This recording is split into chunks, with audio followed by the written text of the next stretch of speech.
เอามาพี่น้องเนาะทีแรกน้องปัดไซว่าถาทางสปินเพิ่นไปอาบน้ำแต่เพิ่นบ่มาจักเทื่อบ่ได้เห็นจะเป็นทั้งคืนก็เลยว่ามาแวะหาเพิ่นตอนเด้ออีกเทื่อนึงเลยสบายดีตอนนี้ก็9 โมงแล้วบ่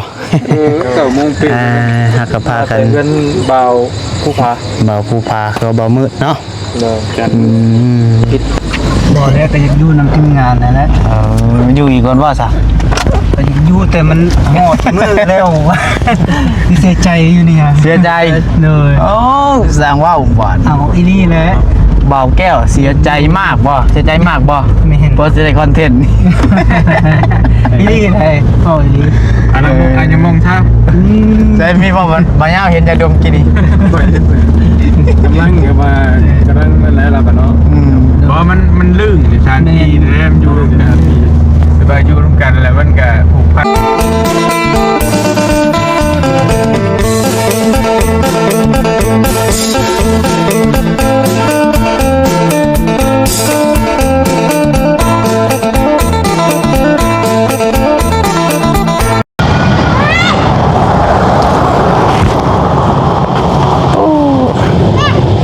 เล็กซัดกับขี่มาทางนี้กับอันมุนเบิดเนาะจากรถโดยรูงามๆกับไปแหละพี่น้องครับ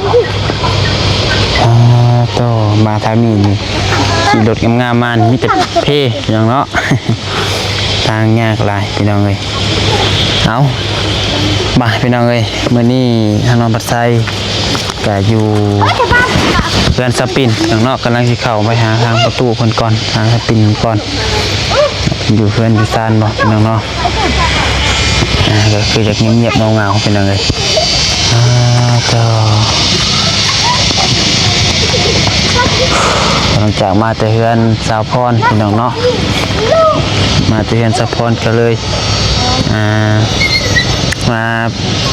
เยี่ยมสปินก่อนเพราะว่าเพื่อนสิกับแล้วพี่น้องเนาะเพื่อนสิกับเมื่อบ้านเกิดเมืองนอนเพื่อนแล้วพี่น้องเลยมื้อนี้คืนนี้ก็เป็นคืนสุดท้ายพี่น้องที่ว่าเพื่อนสิได้อยู่บ้านทำพาใหญ่บ่นับทำพาใหญ่พี่น้องเลยเดี๋ยวฉันมาถามความรู้สึกพอปู่แม่ย่าเพื่อนเนาะลูกสะพ้ายสิกับเมื่อแหละพี่น้องเนาะโอ้ยพี่น้องเลยเนาะนี่แหละคนเฮาการจากลาพี่น้องเลยเอาคนอื่นเบิดกระกาบทักทายสบายดีสวัสดีพ่อแม่พี่น้อง FC เบิดสุคนเด้อพี่น้องเด้อบัวสู่ฝั่งลาวฝั่งไทยแต่ก็อยู่ทางต่างประเทศกันยินดีต้อนรับเข้าสู่ช่องสายกกสายบุญอีกแล้วนะพี่น้องเนาะพบกันกำลังปัดใส่พี่น้องเลยมา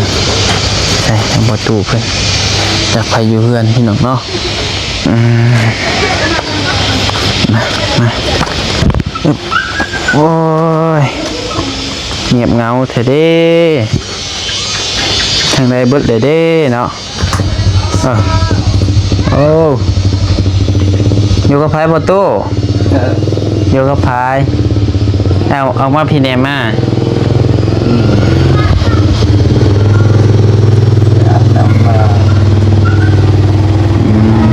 ให้ก็ไปเอานำมาบ่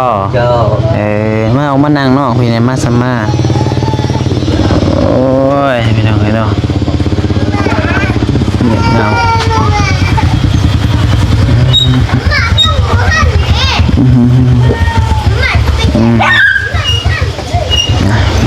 นั่งนี่ก็ได้เดี๋ยวลมน้ำนิดนึงโอ้ยสบายดีเด้อประตูเด้อโอ้ย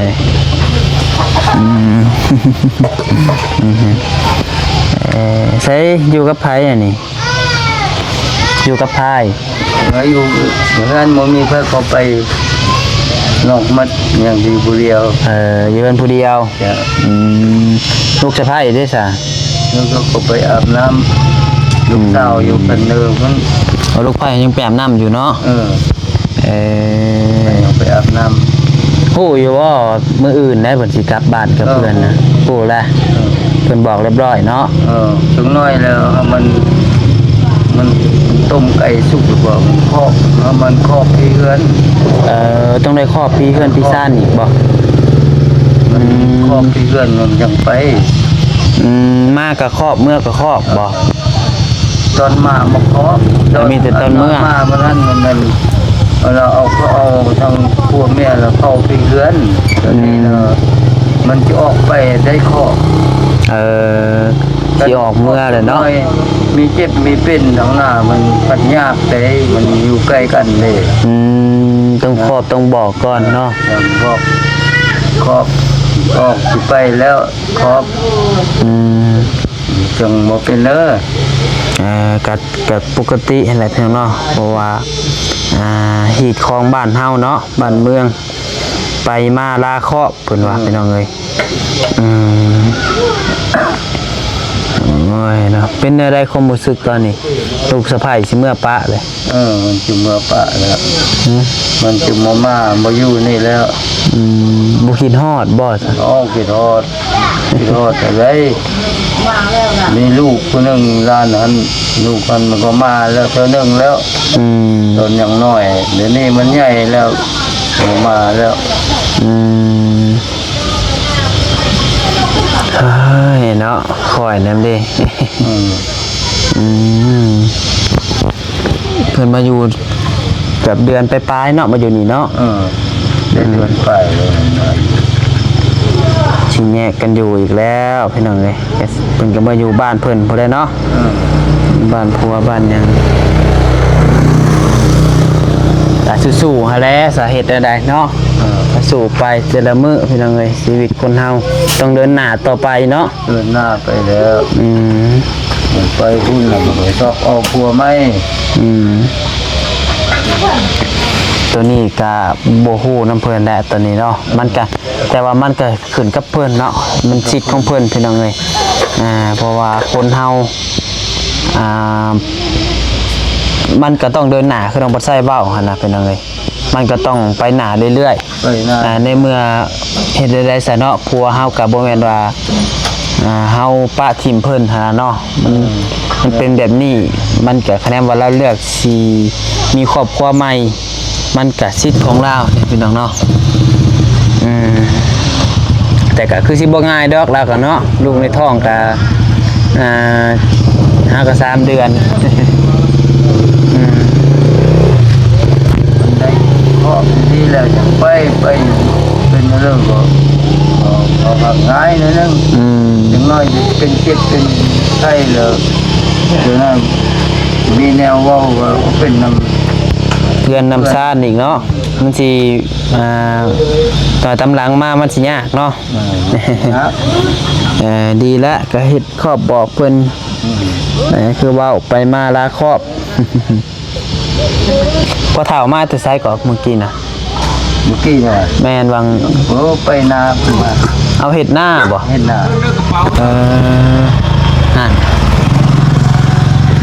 ทางนี้แบกกระเป๋ามาส่งคืนเลยแล้วไว้เพิ่นไปอาบน้ำแล้วกระเป๋าเครื่องนึงมันเอาไปกี่เลยคืนเพิ่นว่าสิเอาเมื่อไปผากเด้ทีแรกแต่บัดนี้เพิ่นสิจ้างรถให้เมื่อสิเมารถเลยแบบบ่เตียงเพิ่นเมารถให้เมื่อทีแรกว่าสินั่งโดยสารหั่นน่ะอันนี้ก็โดยสารกันแหละแต่ว่าหับเมาเมื่อเลยให้เพิ่นมาส่งฮอดเฮือนเลยหั่นน่ะอยู่เบือบ้านบ้านอยู่เบือเฮานี้ก็อยู่กับบ้านเบาเตียงผู้ใดอยู่สวรรณเขต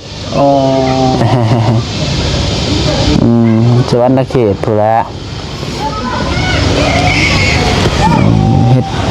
เฮ็ดหน้าติได้ปีหนึ่งเต็กสอบ3 สอบแล้วอันเดียวก็มาหมดเจอกาเอาใส่ปีละ3 สอบกันบ่เข้าปีหนึ่งได้จักสอบเข้าปีนึงมันใส่น้อยก็มัน30และ40ป้ายกุ้งกินอยู่บ่ซะบางปีก็กุ้งบางปีก็บ่กุ้งลูกไม่เท่าพี่น้องนี่เนาะมาทางใดไม่ตู้โอ้ยเนาะไปว่าเอานั้นเงินมาตอบเพื่อนมาให้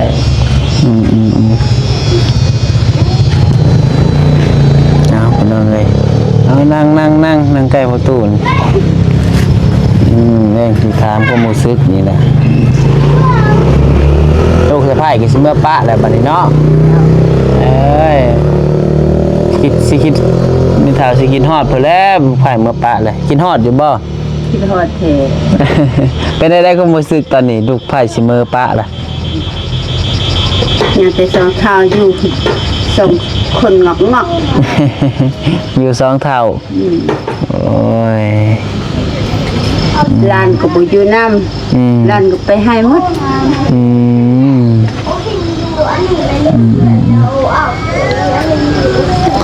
อยู่สองเท่าสองแก่เนาะได้ซะอยู่ไปนี่แหละเนาะ ดูไปเลย จำเป็นแหละแต่บ่เฒ่าเพิ่นยังแข็งแรงเพียงเลยเจ้าบ่เฮ็ดหน้าเองนะแต่ละปีฮะ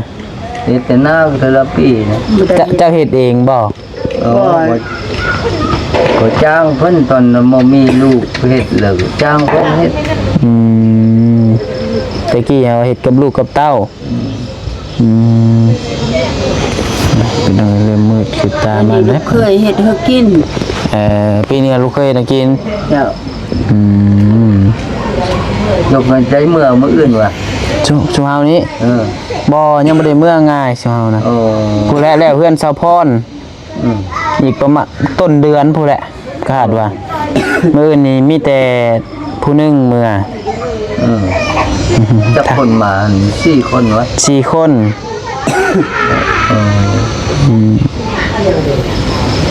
เอ้ยเนาะมื้ออื่นกับเพิ่นออกแต่เช้าแล้วเพิ่นได้ยินเพิ่นลงมาบ้าน 8-9 โมงเพิ่นว่า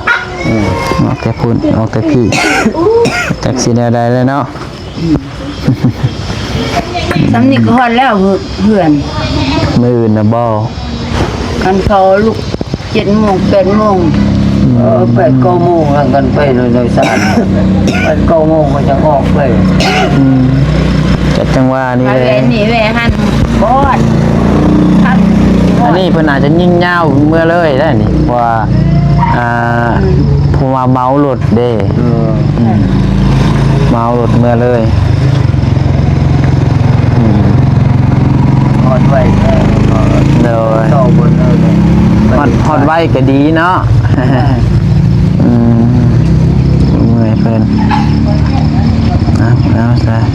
เดี๋ยวสู้ๆหาแล้วอยู่สองเท่ากันเนาะสู้ไป เดี๋ยวถามทางสปินเพิ่นมาก่อนพี่น้องเด้อทั้งหน่อยเพิ่นยังบ่ทันมาพี่น้องเพิ่นไปอาบน้ำมาพี่น้องเนาะทีแรกน้องปัดไซว่าถาทางสปินเพิ่นไปอาบน้ำแต่เพิ่นบ่มาจักเทื่อ บ่ได้เห็นจะเป็นทำกิน ก็เลยว่ามาแวะหาเพิ่นตอนเด็กอีกเทื่อนึงเลยสบายดีตอนนี้ก็9 โมงแล้วบ่ 9 โมงเป็น ฮักก็พากัน เงินเบาผู้พา บ่าวผู้พาก็บ่าวมืดเนาะ กัน คิด โอเคป้าจะขึ้นไปหาทางสปินเพิ่นก่อนพี่น้องเนาะไปบอกเพิ่นก่อนเนี่ยเพิ่นบอกให้มากินข้าวกินน้ำพี่น้องแต่ว่าเฮากินหมดแล้วพี่น้องเอ้ยกินอยู่เพื่อนบ่าวผู้พาญาติเพิ่นถ่ายเพิ่นคล้องนะพี่น้องเนาะถามเพิ่นสปินนอนแล้วบ่ยักไม่เลย ไม่เลยแล้ว ไปใส่ ไปเพื่อนผู้เจ้า โอ้แล้วแต่มาบอกเพิ่น โอเค ยัง โอเค มาสิมาบอกว่าสิมาจะน้องเพิ่นคล้องกันนะบอกว่าน้องให้มากินข้าวอยู่เพื่อนสุขภาพแข็งแรงดีสุดเนาะ เงินสำหรับกับพ่อเราเนาะ80ปลายป๊าดเฮากระดาษเศร้ากระดาษเศร้าปีนี่ก็ยัง โอ้ยแหละพี่น้องเอ้ย คนทานหน่อยดิ ไปพูดมันนะ เพิ่นไปพุ่นเบิดโอเคบ่เป็นหยังไปสาหากลับไป พี่น้องเพิ่นแล้วเนาะ กลับพี่น้องเอ้ย กลับ ทางกลับก่อนพี่น้องเอ้ยกลับห้องมาหาพักผ่อนก่อนเฮ้ยอึ๊บและมื้ออื่นและเพิ่นเดินทางเนาะ ด้วยนัดเพิ่นน่ะ8 โมง กับรถครับบ่อย แม่นัดคุยกับถ่วงรถเลย บ่ไหวแล้วว่า7 โมงครับบ่ไหวนี่ได้โอ้สุด ตื่นมาได้ที่ ๆเงื่อมแท่งก็ได้ป่ะ แต่ว่าคันทหารนี่ถือกันใจแล้วตื่นเช้านี่ แกทหารบ่ โอ้ ใจดีแล้ว ยังเมื่อแต่เช้าบ่ บอกแล้วก็ยังอยู่นำทีมงานนะนะ อยู่อีกคนว่าซะ ก็ยังอยู่แต่มันหอดมือแล้วที่เสียใจอยู่นี่ฮะ เสียใจ เลย โอ้สร้างว่าอุบาท เอาอีนี่แหละ เบาแก้วเสียใจมากบ่เสียใจมากบ่ ไม่เห็น เพราะจะได้คอนเทนต์นี่ อีนี่เลยโอ้ย อันนั้นมองเช้า ใจมีบ่มันบ่ยาวเห็นจะดมกินนี่ กำลังนั่นแหละล่ะบ่เนาะเพราะมันลื่นสถานที่แรมอยู่กันสบายอยู่ร่วมกันแล้วมันก็ผูกพันน้ำกันผูกม่วนไปเลยนะ โดย มาเรื่อยๆมื้อเด็กก็จริงมื้อสองก็จริงถามว่า ธรรมดาเนาะอยู่ไปบทที่แบบมันแบบสิ้นนะเป็นมันแบบ แบบนี้แล้วจะไอ้ลงลาไต่กันนะมารยาทดีเลยโอ้ยแบบว่าเพิ่นก็ต้อนรับดีเนาะ น้ำ เพื่อนเราก็น้ำมาให้กันดี น้ำใจ น้ำเข่าเพราะ กับข้าวกับน้ำนี่ ที่บ่มืดเพื่อนจะมาเรียนนั่นไม่ชื่อเพิ่นว่าก้อยปูก้อยปลา สิปลามาก้อยกินติ มาดินเงินเด้อเราไม่ต้องไปซื้อปลาบ้านเราเจ้าบอกเราจะเป็นนี่ไม่ได้บอกแต่ว่าเราน่ะจะไปซื้อปลาเดี๋ยวเราบอกว่าเรากินเองเราก็พูดเลยแต่ว่ากินข้าวคั่วจังสิบอกแต่ว่าเราไปดินเนื้อนอกก็ได้เด้อ บอกแล้วว่าสิไปยามไปติดน้ำเนาะ บอกไว้ไป เนี่ยพี่น้องเอ้ยเส้นทางกับคู่พา ขึ้นไปมื้ออื่นทานเฮาสิได้กลับบ้านแล้วพี่น้องเนาะ กองแล้ว ผมมีคนยามแล้ว ที่ บ้านนี้ ทำอะไรได้ทุกตำแหน่งนี่เนาะกับเราลงมาเป็นในชิปเราให้เล่นที่ทหารลาเพศแล้วนี่ทหารมหาเมียกว่า ในใจก็ยังอยู่โดนๆนะเลยอยากกลับพร้อมกันนะ ก็ลงเมื่อจะขึ้นมาใหม่ โอ้มีแล้วเปิดเลย ต้องไปเขียนใบโตยุ่งว่า อยู่ลงไปเขียนใบลาพัก กัดซี เว้นลงไปเขียนใบลาออกเลยตัวต้องลาบัก ออกเลยบ อ อก อกเลย กัดซีไปกับไปเราใต้นะ เวลาไต่บ่ ลาบริยอมอีกใต้ตัวอีกได้บ่ลาได้บ่ ได้เลย ใจว่าปีหนึ่งได้เท่านึง เนาะ ขอก่อน ขอก่อนลงหนาบ่ปีหนาเลย ทำเจอปีหน้ามีเรียกจำเป็นยุดไรเล่นขอก่อนใจเย็นใจเย็นโอ้รับผู้กอง มันเป็นแต่ละปีเลยเทือสองเทืออายุ ปีไหนเขาจะยุดจะได้เนาะ จำเป็นแน่ที่ เทือผู้กอง กับก่อนเนาะพุ่นแหละอันนี้ก็ได้แล้วเวียกแล้วงานพุ่นแหละพี่น้องเลยกันสิได้เดินทางกลับตำรางพี่น้องเลยบ่แม่นอยู่เลยดอก จุดไปโดนไปกันที่ เอากำลังจะมีแต่บ่าวยาวอยู่แล้วสิอยู่เวลาเบิ่งกัน เรายาวเลยอยู่ต่อ แพงเลย จะใช้สูตรต่อว่าสูตรต่อเนาะ มื้ออื่นนี่บ่ โดย ก็สู้ต่อจนจบภารกิจพุ่นละเพราะว่า เซ่ย บ่ได้มีเวียกหยังหั่นนะ เย็นวะเย็นไม่เท่าไปยันทั่วให้ครับ กะยังอยู่ตัวน่ะ เร่งสิ ยังบ่มีเวลาอยู่พุ่นว่าหิบเผาหาเด้อลูกเคยเด้อพุ่นน่ะ นี่ช่างหาอย่างเดียว หิบเผาหาพุ่นว่าโอ้ย เท่าก็หาซอยเนาะ ไปสามีน้องเอ้ยคลิปนี้ก็สิได้ขอลำลาก่อนเนาะขอเดินทางมาพักอยู่ห้องอยู่หอก่อนบริหารน้ำก่อนจังหวะกันใหม่มื้ออื่นเนาะโดยสบายดี